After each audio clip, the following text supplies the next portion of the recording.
As we look at it a little bit closer down towards I-84, as you head down in through the gorge, you're looking at some isolated but heavy showers right there approaching Bonneville, and also just out to the east side of Portland, outside of Gresham and into Camas and Washougal right now, also into the foothills especially. And as you head up to Longview along I-5, also seeing some of those heavier showers. No lightning as we can see right here, but where we see little colors of red, you know it's really coming down right there. So we have this big elongated area of low pressure passing through, and it's responsible for the kind of weather that we've seen here. And really the last, I'd say 6-7 hours has been pretty active. Now all of this is going to transition out to the east and be replaced by what's out there? High pressure. So how are things going to shape up for us for tonight, though? Eventually, things will start to quiet down. You'll still see some showers on and off, but not likely to see lightning with that as soon as we get to our sunset hour and beyond. Your temperature right now in Portland is 60 degrees. Going out to Mount Hood Meadows, something else to talk about aside from thunderstorms would be, the snow. That's right, we're getting snow.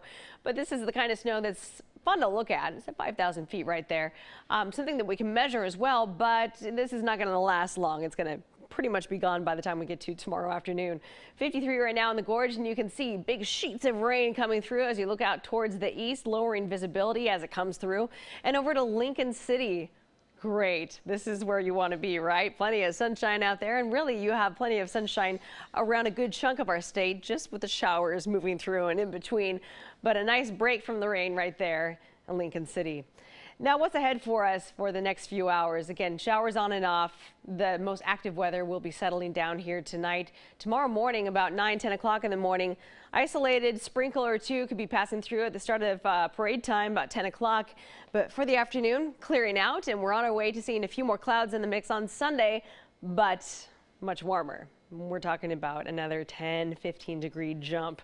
And so by the middle of next week, what we're going to see, temperatures soaring into the low 90s. So think about these temperatures for now. Coastal areas tomorrow, low 60s. Inland valleys tomorrow, low 70s. Now this is standard for this time of year. 71, that's all fine. Heading out to Central Oregon, 70 for High Madras, Baker City 63, Pendleton almost 70. In the gorge, tomorrow morning in the gorge, especially on the west side, you could run into a few sprinkles, a few quick showers coming through, but by the afternoon should be breaking away, leaving you with a temperature of 69 there, Hood River, the Dalles 73. Government Camp also much warmer daytime highs, up to 56 with your morning temperature tomorrow of 41. So goodbye area of low pressure. See you later. High pressure moves in. And moves in a big way, lasting through at least Wednesday, Thursday. We should see that ridge of high pressure kind of break down and allow us to get some relief. But here's what we're talking about. Look at this temperature swing. Saturday, 71, Sunday, 81. We'll see some low 90s in the mix Tuesday and Wednesday, but don't worry, it only sticks around for a couple days. I was picking up some plants today at the nursery, and she was saying, be sure you water those, going to be hot. Yeah, good advice. And I said, that's because I work next to the person who tells me that. You should know. I know all that. Yes, stuff. you know. Yeah. Thanks, Natasha. Yeah. Coming up next, a 6-time Grammy winner and Hall of Famer. We're looking back at the life of New Orleans music legend, Dr. John.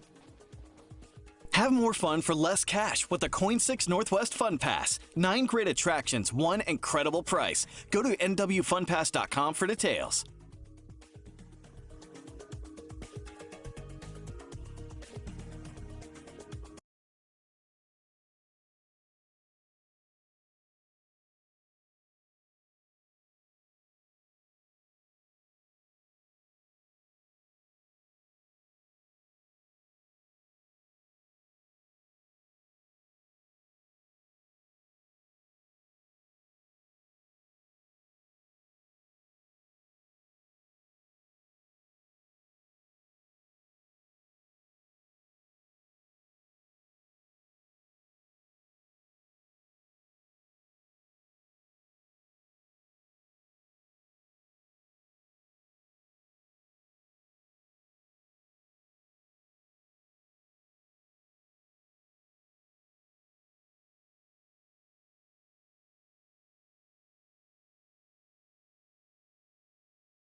Some breaking news now from Washington, where President Trump has just announced that tariffs against Mexico are suspended.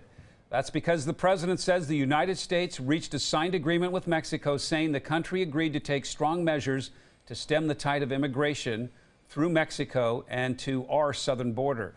Now, tariffs against Mexico were set to start on Monday. The president says details will come from the State Department shortly. Once again, President Trump saying tariffs against Mexico have been suspended. Also tonight, the music world is mourning the loss of New Orleans legend Dr. John. He was unique. The singer and piano player was known for his gravelly bayou voice. He died yesterday after a heart attack. Kenneth Craig takes a look back at his half-century career.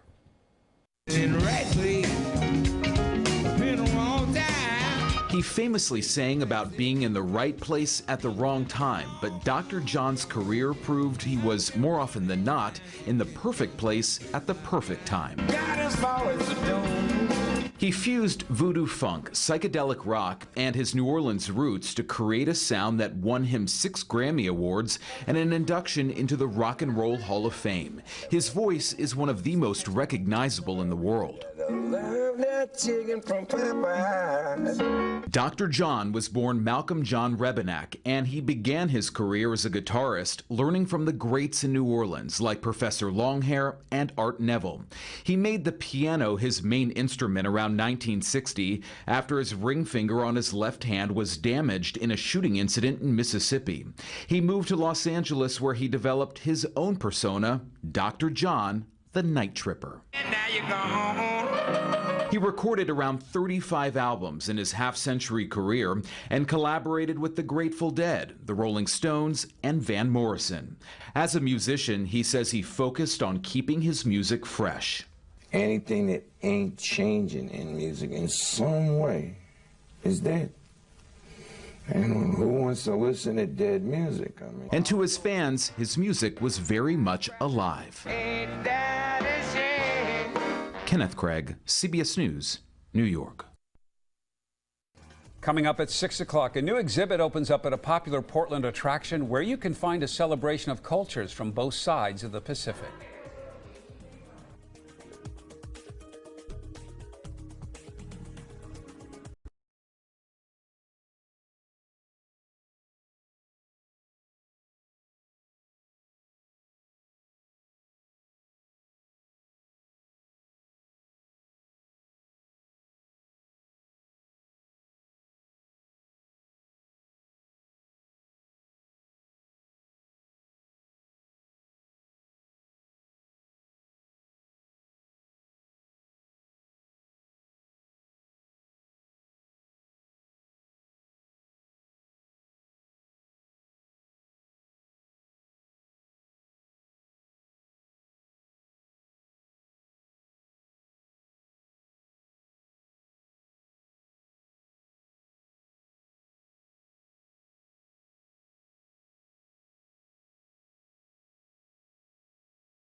Good evening. Here's a look at some of the stories our team is working on for tonight. Authorities say they have prevented a terror plot that was targeting New York's Times Square. We are there with how officials say they caught the suspect. Plus, the trophy hunter behind this viral photo decides to speak out for the first time. And our Jim Axelrod had some questions for her. And the unspoken signs of a loving community. Steve Hartman takes us on the road to Maine tonight when we see you on the CBS Evening News.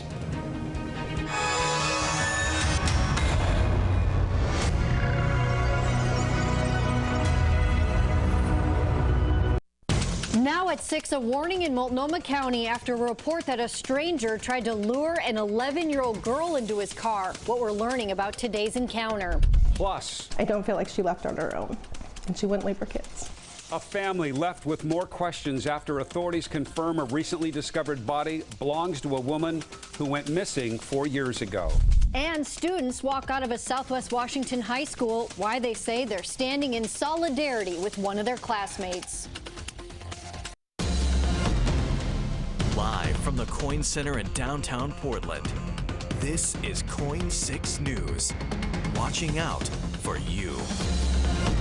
This is KOIN 6 News at 6 o'clock. I'm Jennifer Hoff. I'm Jeff Gianola, and the search now on for a man who police say tried to kidnap an 11-year-old girl. It happened this morning at Northeast 194th and Davis near an elementary school. Let's get right to our Valina Jones, who spoke with the girl's mother tonight. What is she saying, Valina?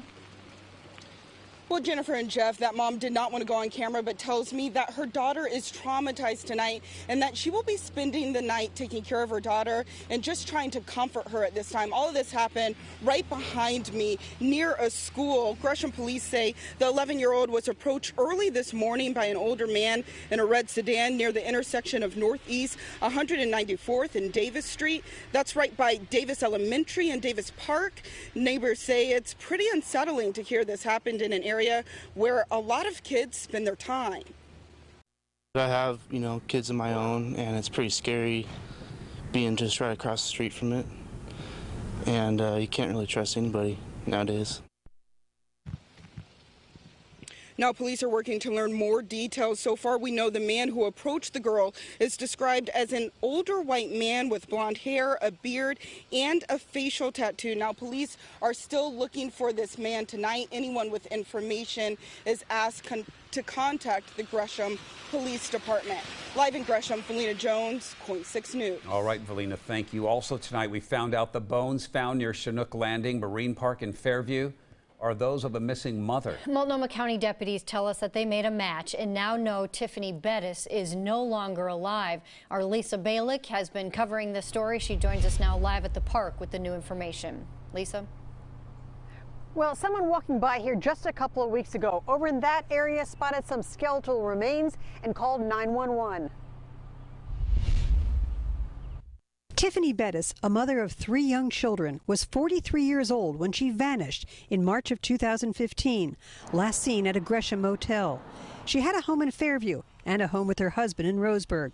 Investigators have spent the past 4 years interviewing those who knew her, trying to find clues to her disappearance. Her sister, very worried about her when we talked with her last year. I don't feel like she left on her own, and she wouldn't leave her kids. Then suddenly, about 2.5 weeks ago, a 911 call from someone walking near Chinook Landing Park in Fairview, who reported finding human remains. Detectives didn't know right away it was those of Bettis. We didn't know. So when we go into these situations, we're going in with an open mind. So there were some human remains found there. Of course, it was nighttime when the call came in, so we waited until morning to do a thorough investigation of that area. The medical examiner and the state crime lab now say the bones do belong to Tiffany Bettis, her remains discovered less than 5 miles from where she was last seen. Finding her remains answers some questions, but law enforcement says they don't know why she died. We don't know what the cause of death is at this time. So this is an open and ongoing investigation. So at this point, there are still many more questions. Detectives still working this very active criminal case. They say if you know anything or have any information that could help them, please call police. Live in Fairview, Lisa Balick, KOIN 6 News. A former Taekwondo instructor facing nearly 24 charges tonight, accused of luring a female student and raping her. 22-year-old Ian Mackay was an instructor at a now closed studio in Gresham. The Multnomah County District Attorney's Office says his victim is under the age of 16. This abuse reportedly started in December, and investigators say Mackay met his victim while teaching Taekwondo. Authorities don't believe there are any more victims, but they are still investigating. Some students in Vancouver walked out of Heritage High School today to show support for a senior who chose to speak out about claims of bullying and sexual assault at school. Charles Chandler says school officials are now blocking him from walking at graduation tomorrow because of what he said. Our Jennifer Dowling has been covering the story. She talked to Charles about that protest. What did he have to say, Jim? Well, he says it was heartwarming to see all of the support, and despite the fact that he won't be able to walk in graduation tomorrow, he says he would do it again in order to give a voice to those who've been bullied or harassed. I want victims of sexual assault and victims of bullying to know that their voices matter. Nearly 200 gathered outside Heritage High School in support of senior Charles Chandler. Just to let him walk, you know, it's like it's nonsense to not let him. It's hard when you're a victim of harassment or bullying or intimidation and you have no recourse. He spoke out about issues with sexual assault and bullying during a school assembly earlier in the week. They do take notice, they take the side of the accused and not the victim. And I feel sorry for him. School administrators didn't like what they heard, and ultimately he was barred from walking at graduation. This entirely isn't about me walking. This is about causing change. He's getting silenced because they got offended. The school issued a statement saying his comments had many inaccuracies, inflammatory statements, and unsubstantiated accusations. They say they discussed several options for a restorative resolution, or as a final option, if the student didn't want to work towards a resolution, disciplinary options would be undertaken. And some students did speak out in support of the administration today. People get bullied, sexual assault exists, it happens, but I just want to say that our staff, the people whose job it is to take care of those things, they do their job. We've always been able to go and speak to a counselor. I have personally done that. We know that we can go and talk to admin about anything. Still, protesters say the system isn't working for everyone. You got to get your war colors on, man. I'm proud of our student body because they really see that, you know, this needs to be changed. And some students tell us they're creating an Instagram page in order to collect stories and experiences of harassment and bullying. They hope to take the victim stories to the school board. Back to you. Jennifer Dowling reporting live for us tonight. Thank you. The Angels Rest trailhead out in the gorge is back open after a landowner shot and killed a cougar that is believed to have killed 2 goats recently. The deaths prompted a trail closure there and even a search. Authorities say the landowner killed that cougar after finding it in a trap that was set out by wildlife authorities. Biologists say the animal is a 2-year-old female. The landowner won't face any repercussions for shooting that cougar. A dramatic weather day. We had a lot of thunder cells move through the area and downpours. Here's Natasha with more on that. Yeah, and where we just had our own Valina Jones, we're in the same area now seeing lightning strikes popping up in addition to radar indicated hail too, right around Gresham, as you can see on both sides of Highway 26. Now, as you head up to Camas and areas north of the Columbia River, that's where you have heavy showers, but south of the Columbia River, we're now also seeing lightning strikes right along 30 there. And again, over 26 through Gresham. This is all moving in a direction out towards the east-southeast at a pace of about 15 to 20 miles per hour. So all areas east of Gresham will be seeing this particular cell move that way. So watch out for lightning strikes. In addition to that, hail coming through at times. A broader picture, though, noticing all these cells coming through and really more or less breaking apart as soon as we get into higher terrain. Right around Kalama up through Woodland, we're seeing some showers, a little bit of a break until you get to Salmon Creek. More of that rain and all of this coming from the west and going out towards the east. Here's I-84 and 257th. You can see wet roads everywhere. And when these downpours come through, it will certainly get your attention and probably slow down your drive as a result. Something else we're talking about? Yeah, we're talking about snow. Snow happening, enough to measure up at Mount Hood Meadows. There's your time lapse. Look at that. We're still expecting snow possible above that 5,000-foot mark, but all this is going to be disappearing by the time we get to tomorrow. Details coming up. All right, Natasha. The ordeal is over, and the 4 climbers who were stranded on Mount Rainier earlier this week are out of the hospital tonight. Among them, a Portland man who says they weren't giving up. It wasn't an option. We can't just settle down and let it happen to you. You have to go until you can go no more. That's just life. You just have to keep going. The climbers were only planning on taking a 3-day trip up the mountain, but they were caught in bad weather near the peak. They spent the next several days trying to coordinate with rescue crews, all while battling frigid temperatures, rock slides, and snow drifts. There's a world out there that's your world. It's your home, and that's where you want to be. The area where the men were rescued is the same one where a hiker was killed and 2 others injured after being caught in a rock fall just about a week ago. As of this week, fire season is officially here, and today firefighting agencies from across Western Oregon are getting ready for the coming months. Nearly 100 firefighters were out at a training session in Molalla, getting a refresher on fighting fire on the ground, as well as tackling those fires from above. They say they'll be ready when duty calls, but they're also asking for your help. Keeping those gutters clean, keeping those roofs clear, keeping that defensible space around your homes to make our jobs easier. This training is an annual collaboration between several different agencies. And a different event aimed at getting Portland's citizens ready for a potential disaster. Representatives from local emergency management agencies hosted a question and answer session. Their goal to make sure no one falls through the cracks in the event of a natural disaster. So they're reaching out to underserved communities like immigrants and those who don't speak English. We want to ultimately have this to be an ongoing event where we continuously are checking back in with our community, holding an event like this where we can come together. It's very exciting. We're one of the few places in the country that are doing this kind of active involvement with underserved communities. And leaders are reaching out to nonprofits and church groups in order to spread the message. Coming up next, a warning about a local stream as crews discover a sewage spill where both pets and people should avoid contact with water this weekend. And connecting native cultures on 2 sides of the Pacific through art, music, and stories. The special exhibit beginning at the Portland Japanese Gardens this weekend. Have more fun for less cash with the KOIN 6 Northwest Fun Pass. 9 great attractions, 1 incredible price. Go to nwfunpass.com for details.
You'll want to stay away from Oswego Creek downstream to the Willamette River for the next several days. Some sewage spilled into that waterway earlier today at George Rogers Park. Public Works crews immediately responded, stopped the leak. Both people and pets will want to stay away from that water, though, for a few days. There are currently signs posted in that area to remind people about the danger, especially the pets if you're walking along there. Yeah. Well, some special events taking place at the Portland Japanese Garden this weekend to celebrate the opening of the Forest of Dreams exhibition. If you haven't been out there, it's just beautiful. But the Forest of Dreams is a curated collection of wood carvings made by native artists from both the lower Columbia River Basin and in Japan. Our cameras were there earlier today as crews took the wraps off some of those special pieces. Visitors will be able to take in some musical performances as well and lectures all throughout the weekend, along with seeing the new art. The Forest of Dreams is included with the garden admission, and it runs through July 21st. Japanese Garden, an incredible place, especially with that multi-million-dollar remodel up there. Hey, we sent Natasha to school today, didn't we? I went back to school, got a lesson in using your imagination. So Christ the King School, this is a great group of kids. They had interesting questions about weather, and today was a great day to kind of teach what it means to evolve with the weather that's happening, because we were seeing thunderstorms earlier today. Came to the classroom, they had talked about seeing some downpours, had a few questions about that, important lessons about lightning, how to stay away from it, and how much money do you make? That was a tough question. I honestly wasn't really sure how to answer that one. It's like, well, how about that lightning? Let's talk about that. Okay, we also want to show you your roadways. I-84, 207th, just an example of a downpour that just came through. You can see where the water is almost ponding on the roadways. These cars going through, leaving little wakes behind them. So when these downpours come through, this will likely slow you down as you're heading on through anywhere on the east side of Portland right now. 56 degrees over to Stoller Winery, and heading over to the Gorge. 52, a view out to the east, still some dark looking clouds out there. Over to Seaside, 52. Showers on and off. This will be the theme through tonight. In between, you've had some nice breaks, especially south of Portland along I-5. What we've seen here in the last, I'd say 30 minutes, slate of cell coming through on the east side into Gresham. That's where we're seeing now hail, pea-sized hail. In addition to that, within the last 30 minutes, multiple lightning strikes popping up there. So be aware of that. If you can hear the thunder, you're close enough to get hit by lightning in basically a perimeter of about 10 miles. That's where lightning could still strike. So keep that in mind. In addition to that, we go up to I-5, heading up through Longview. More showers on the way. You can see this particular cell here just on the other side of the river. This is headed eastbound at a pace of about 20 to 25 miles per hour. All day long, there's been multiple lightning strikes across the state, Oregon and Washington. Heading over to Idaho, this area of low pressure is going to be moving on out by tonight through tomorrow. So for the Grand Floral Parade, your temperatures will be in the mid-50s to start us off by about 9 o'clock. Just getting ready. Maybe you're getting lined up and waiting for all the activities. You might still have some lingering either drizzle, a light shower, but by 11 o'clock, we're starting to dry out. It's still mostly cloudy, but by the afternoon, we should have temperatures overall moving closer to the upper 60s to low 70s. So let's time this out. We get through tonight. A few isolated showers here and there. Tomorrow morning, 9:30, you can still see some leftover wet weather going down through Salem, and then it all starts to break up pretty rapidly. Now high pressure takes over for the second part of your weekend. Saturday, low 70s, Sunday, low 80s, and then the middle of next week, now we're talking about moving closer to 90. You will be dealing with some clouds in the mix on Sunday, but again, it's still going to be warming up pretty good. Temperatures for you at the coast, we're expecting the low 60s. Inland Valley temperatures, low 70s. Your morning temperature about 49. And remember, we've been talking about snow for the mountains. Well, above 5,000 feet, you might still see it sticking around through tomorrow morning. Not tomorrow afternoon, though.